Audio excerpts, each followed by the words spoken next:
we literally were just looking for a place for an Easter service.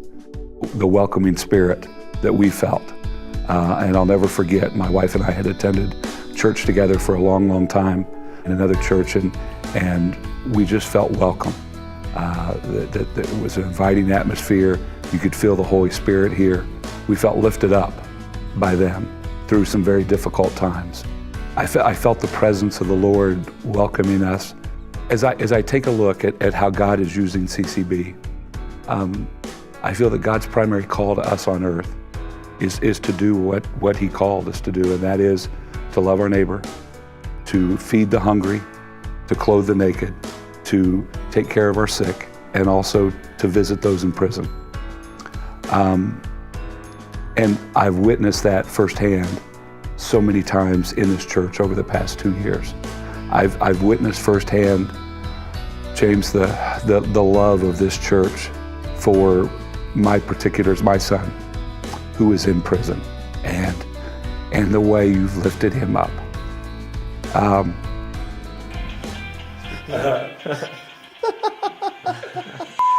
It's my son. Okay.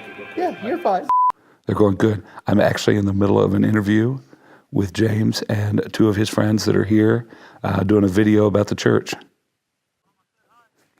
Matt said hi.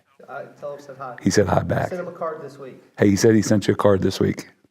The other thing is the music ministry here, the work and the effort that I feel that those involved in music ministry have done is very powerful. There's probably not a Sunday, and of course being 6'5", I'm the tallest guy in the back, but there's no doubt that I don't think that Teresa can look into my eyes and see that I'm moved by the music. Music has been a powerful healing in my life over the past couple of years. I was at church this morning and heard a song I'd never heard before.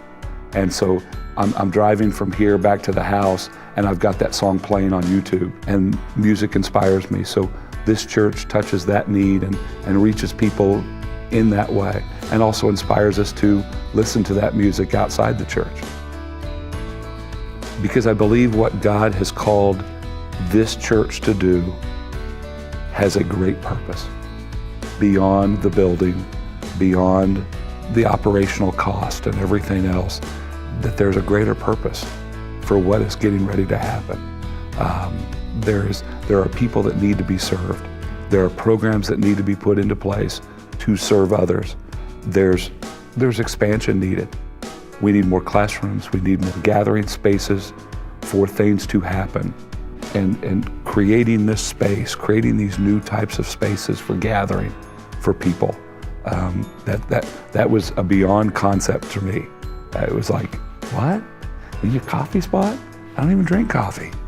But yet I think about, it's not about coffee, it's about a place for people so that this church remains vibrant and more importantly, that this church becomes more than a place that people go. It becomes a thing that people see outside of this building. Financially, early in our lives, as a young family with 4 kids, it was difficult at times. I mean, can we afford to do that? Can we afford to make that gift? But, every time we gave, every time we found a way to do something extra when there was something different in the church that we needed to help with, that maybe we weren't budgeting for, it was amazing what God brought back in return. An opportunity He provided me to consult for somebody, or just a gift somewhere out of the blue that we weren't counting on. I never felt like we were going to be left unprotected. And I've said it for years as a coach and as trying to be a Christian leader. When you get to another level, you face another devil. And so inevitably, we've got to continue to be generous because Satan's going to throw some things at us and things at the church. And are we going to be prepared? I think people are hungry for something that so many don't have as a foundation of their background. I was fortunate. I had grandparents that got me to church every Sunday. I work with so many kids today that don't have that background, that don't have those, they don't know the foundation and the stories and why. Why does God love them? Who is this God? Who's this Jesus? And And when you begin to share that, they have a hunger for more. So we have to find a way to give more, to help those.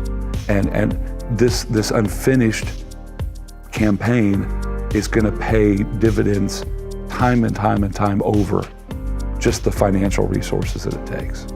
I'm going to challenge myself. I'm going to challenge others. I think God will reward us over and over again with other blessings, both personally and in the church.